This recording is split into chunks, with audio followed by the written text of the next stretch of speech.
What's up, everybody? Welcome back to the Tomatolito Boxing Show. And let's do a quick preview of a fight that has been a long time in the making. A fight that has been long talked about, especially in the UK, and that is Kell Brook versus Amir Khan. It's finally going to happen. When it was announced back in December, it looked like it was years away when it was scheduled for February, and here we are. We are just over 24 hours from this fight taking place. Both fighters made weight. And let's dive into a little bit of the history between these two fighters.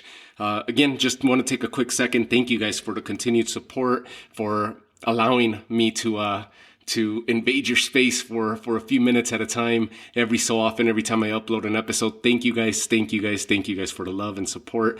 And don't forget to tell your friends, tell your family about the channel, about the podcast. This one's for you. Amir Khan, Kell Brook, both fighters made weight. They contractually agreed to a catch weight at 149 pounds, and which is it's a slightly modified welterweight limit by 2 pounds, right?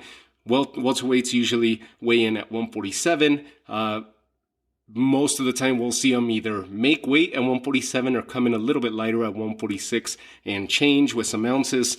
Sean Porter used to come in at 145 sometimes. Manny Pacquiao was another one that was always a little bit light for the welterweights, and he would come in around 146, 145 sometimes. These guys, a lot of the talk was that because of the long layoffs that they've had, and one of the big holdups to the contract was the weight. A lot of the talk was made to that Amir Khan was not going to be able to make weight. He is stepping into the ring with a 31-month layoff.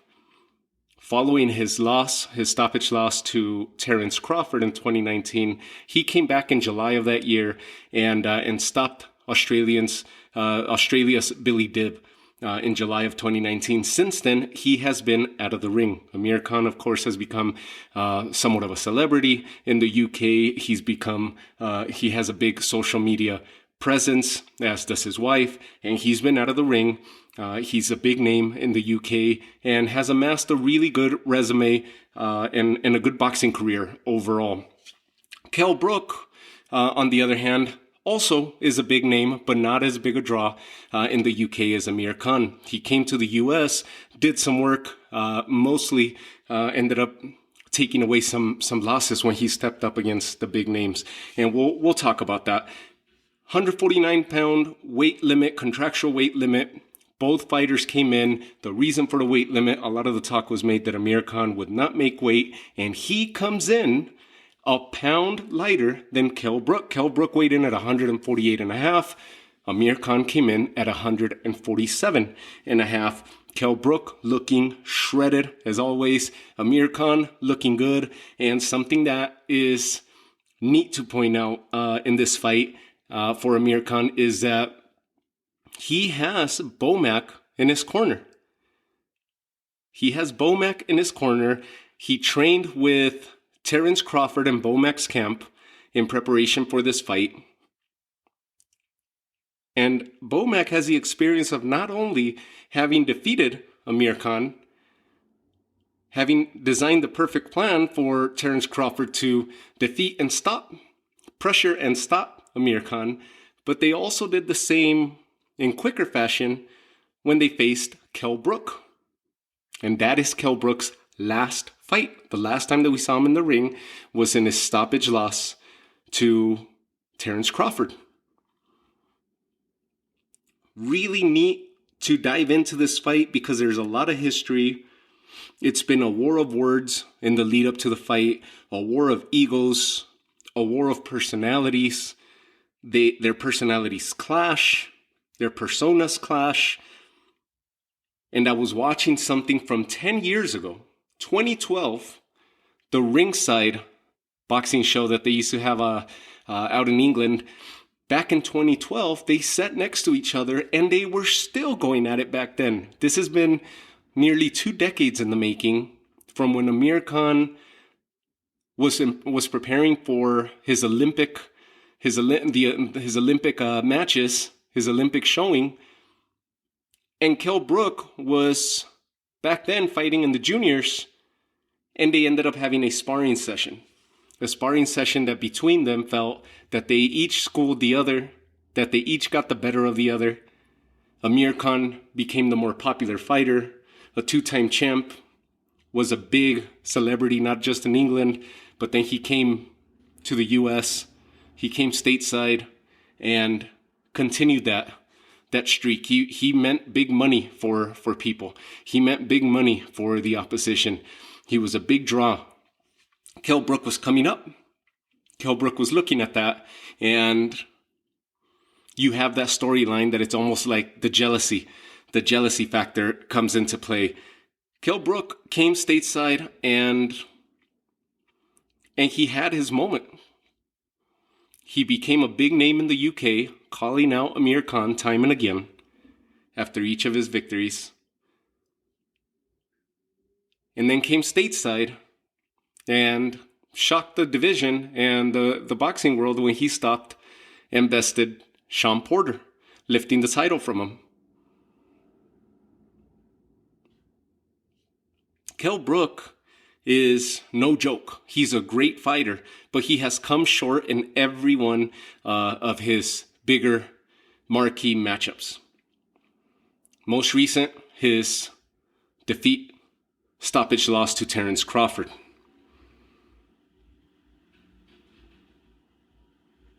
He lost to Gennady Golovkin. He lost to Errol Spence. Those are his biggest names.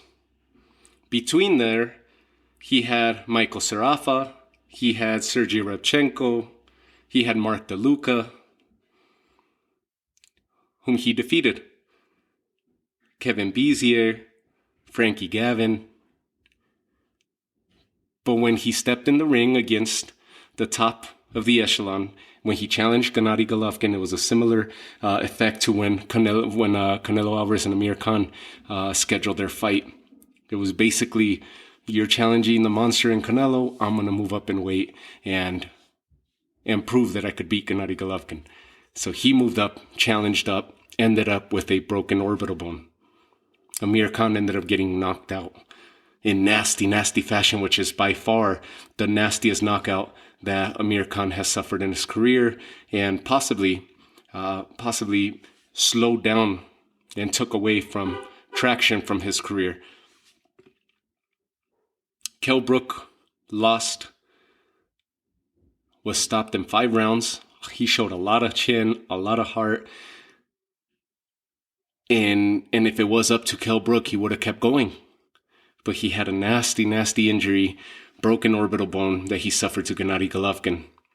That was back in 2016. He came back just under a year later, fought Errol Spence, and the other side of his face was damaged by Errol Spence in what was a 11-round stoppage to Errol Spence, and he suffered a similar injury, but on the other side of his face. He came back and amassed 3 wins, which I just mentioned the names, Rabchenko, Sarafa, DeLuca, and got himself in the ring against Terence Crawford on a 3-fight win streak and was stopped in 4 rounds. Now, 15 months later, he will step back in the ring against Amir Khan. He comes in with a 39-win record, 3 losses. All 3 of his losses have been stoppage losses. 27 of the 39 victories have been knockout wins for him. Representing Sheffield out of the UK, Kell Brook is no joke. Special K is trouble for anybody. He has an awkward style, a wide stance, likes to leave his hands down, and is a bit more of a power puncher than that of Amir Khan. Amir Khan is a true and tried boxer. He brings the boxing, he gets in your face, he puts the pressure, he applies the pressure, and likes to take the fight to the opponent regardless of where they happen to be at in the ring. He's a speed puncher and has good pop behind his hands. Amir Khan is stepping into the ring with a 34-win record. 21 of the 34 wins have come by knockout. 5 losses, and 4 of the 5 losses have been knockout losses or stoppages. His first at the hands of Brady Prescott. Later, he lost to Danny Garcia, was stopped by Danny Garcia. Then the crazy knockout that he suffered at the hands of Canelo Alvarez. And the most recent one to Terence Crawford, dating back to 2019. Those are 4 stoppage losses. The 5th loss that he has was a split decision loss to Lamont Peterson. And now he's amassed a 31-month layoff to step back into the ring against Kell Brook, an opponent that they have gone back and forth. This is a fight that has been talked about for so long. And when it was first talked about or revisited last year that it was possibly going to be made, people laughed at it. People were like, it's too little too late. No one really cares. Both of these guys are washed. There's not much they could offer anymore. They're done. They're at the end of their careers. But if you saw the weigh-in today, the crowd that showed up, the build up to this fight, the ratings that they have attracted, the eyes that they have attracted, the viewership for each one of these shows, the gloves are off, the previews, the lead-ups, the press conferences, and the weigh-in today, the crowd that took the time to go out there was insane. And I have no doubts that this will be a jam-packed arena come tomorrow night. It's a hometown grudge match.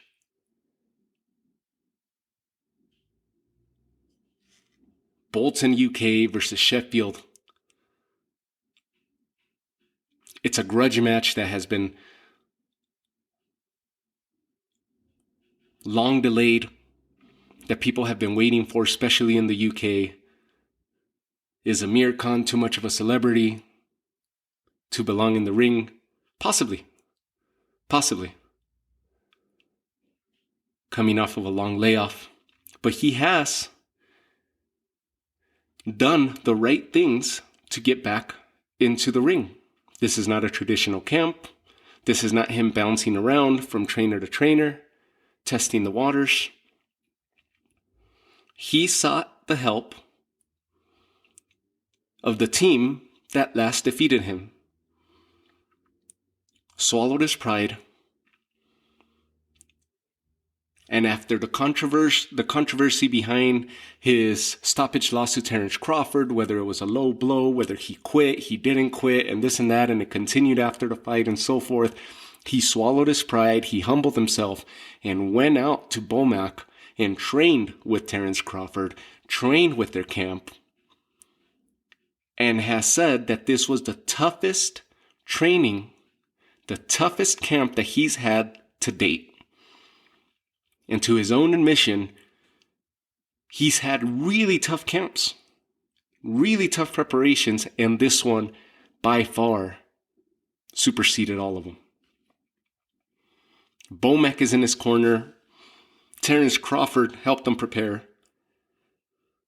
Terence Crawford has the number of Khan and of Kell Brook. It's going to be interesting. And judging by the crowds, judging by the interest that people have taken into this fight, whether it's a little bit too late, who knows? Who cares? It's going to be a good fight. There's 2 thoughts that come to mind when I look at this fight.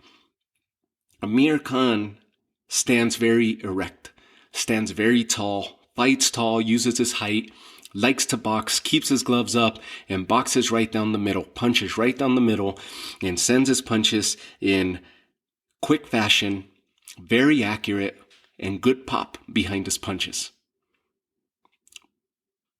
But he has a suspect chin, a chin that has been damaged, a chin that has been tested, and a chin that has not held up for him. That is the key for a Kell Brook victory. Make it a firefight and catch Amir Khan and get him out of there, which is what Kell Brook is shooting for. If Amir Khan makes this into a boxing fight, or rather a boxing match. He will school Kell Brook. He will cruise to a victory and quite possibly stop Kell Brook.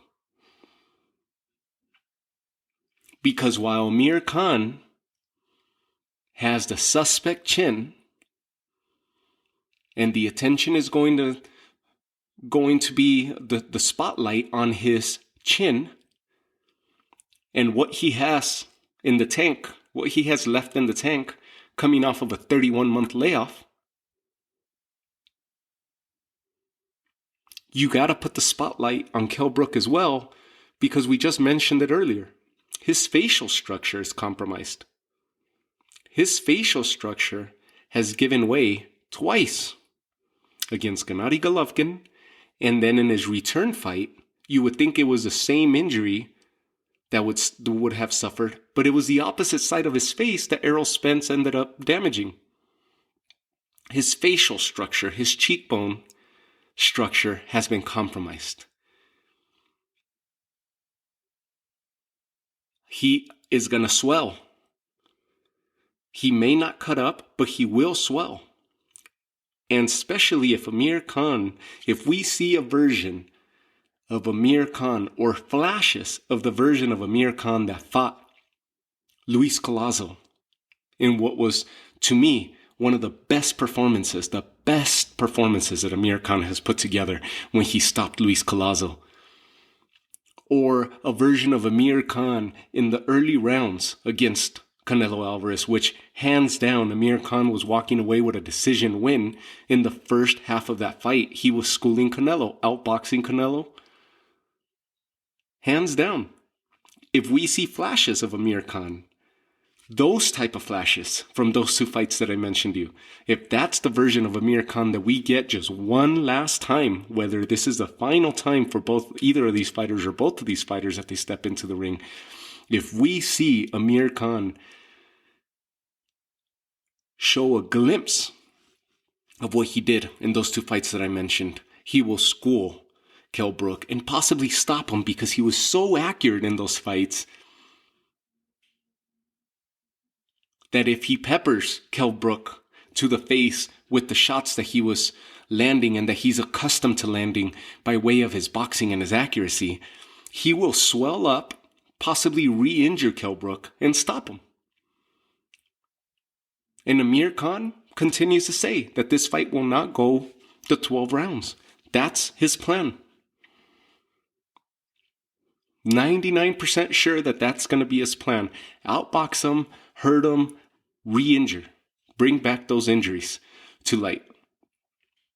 A lot bigger target that Kell Brook has around him in his facial structure, surrounding his orbital bones, his cheekbone, his facial structure, that Kell Brook is going to be presenting to Amir Khan. It's a big target. And Kell Brook may not be as refined of a boxer as Amir Khan is, but he has quick hands. He often lets his hands go down, which baits his opponents in, but he's quick at countering. He's quick with the hooks, and that's where he could pose a threat to Amir Khan. Kell Brook throws a lot more uppercuts and a lot more hooks than Amir Khan does, and he may very well catch him. And he brings the strength with him. Speed versus strength, Kell Brook brings the punching power with him. And he's going to be looking for the jawline of Amir Khan. If these two fighters show up with their A game and leave everything that they have left in the tank out tomorrow night, it will be a fun fight. It will garner eyes. It will gain and bring even more attraction to not just UK boxing, but the boxing world in its own, of stars that are on their way out being able to fight this way. This will be a Gotti Ward type fight that people are expecting, and that we may very well get. There's another inkling that I'm getting here. Something is just telling me that there may be controversy in this fight. I don't know why. But I just have that hunch that Amir Khan may bow out of the fight. Whether it's another low blow type scenario that we saw against Terrence Crawford, or some type of eye injury, or some type of controversy that may stop this fight, whether it's on Amir Khan's side or Kell Brook's side, whether it will be the corner not allowing the fight to go on, or a towel being thrown, or a doctor stoppage. Something is telling me that there will be controversy in this fight. I don't know why, and I hope not. But I just have that notion about this fight. I really hope not, for the sake of both of these men's careers and their resumes and their accomplishments. That's the last thing they need, is to have some type of controversy attached to the fight that they both have been wanting and clamoring for nearly 2 decades. They've built up the fight perfectly. Maybe it would have been bigger years ago, but it's big enough now. It's got a lot of traction. It's attracting a lot of viewers. People are going out of their way to purchase these tickets. They're going to pack that arena. That's the last thing they need, is for anything negative to play out in this fight tomorrow, other than the unfavorable outcome for either party. But if they leave it all out there, it will be a classic, and they may very well sell a rematch if it's that close of a fight. A rematch that they could turn around within 3-4 months and do it again come summertime in an even bigger showdown, because of how good they'll look tomorrow night.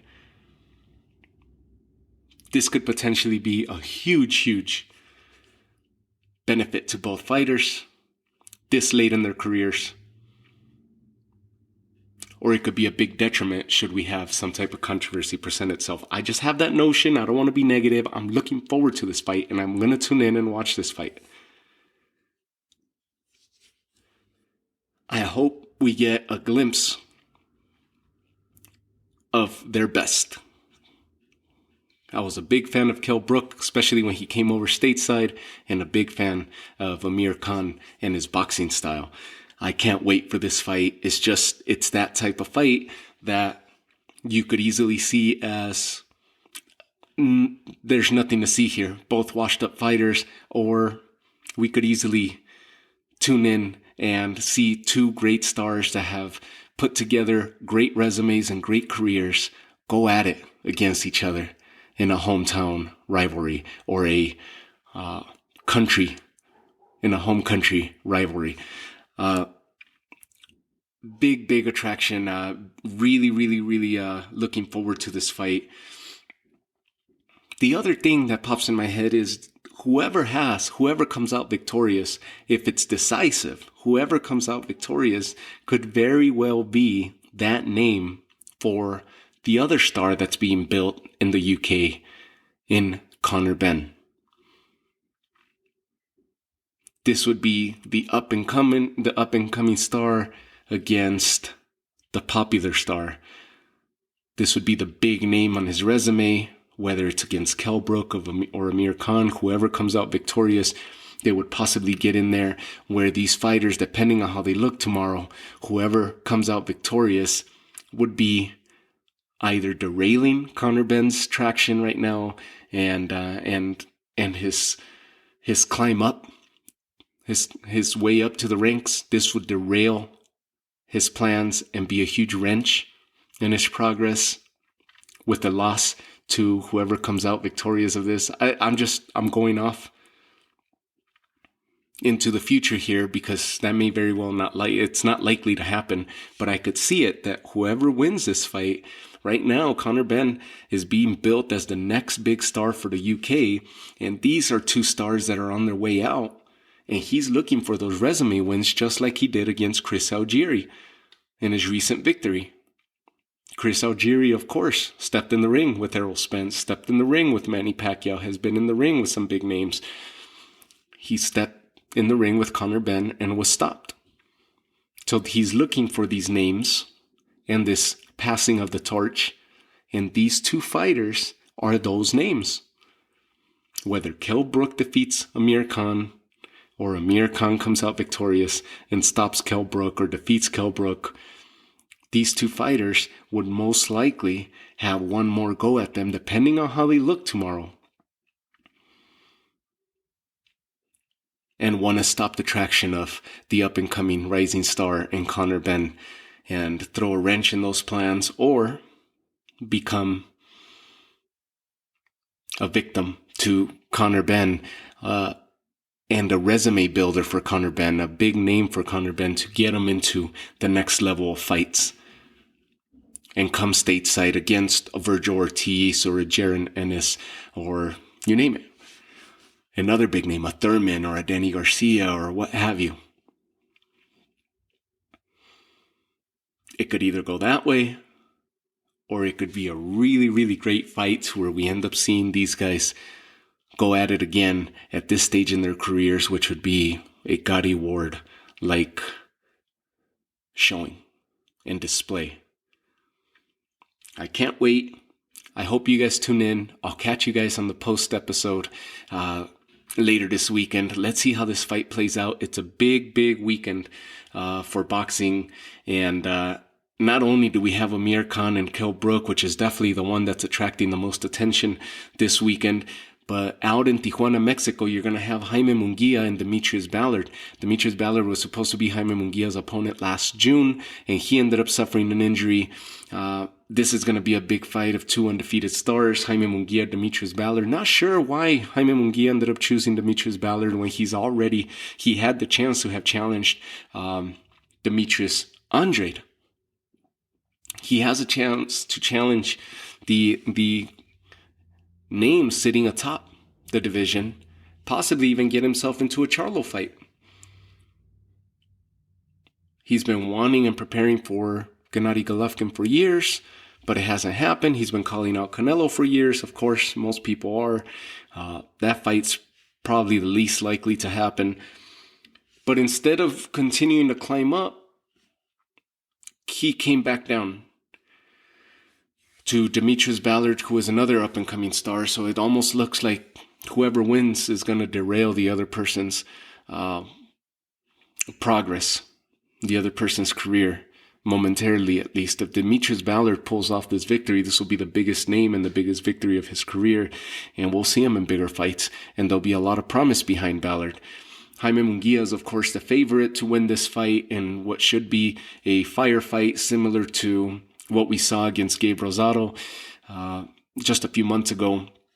Jaime Munguia has looked, this has been a complete 360 for him in his career since he joined Eric Morales, or since he brought Eric Morales into his corner. This is the fifth or sixth fight that he's going to have him in his corner, and he's been looking good. He's been improving. Now, the other fight this weekend that you may have overlooked is Jorge Linares, who's coming off that loss to Devin Haney, is going to be fighting Saur Abdullayev, who also has a loss to Devin Haney. It just got picked up by ESPN. That's going to take place in Russia, a fight that a lot of people didn't know was going to happen. But Jorge Linares back in action, Abdullayev back in action, both holding their recent defeats to Devin Haney, who's the WBC champ. This is going to be an eliminator for the WBA title.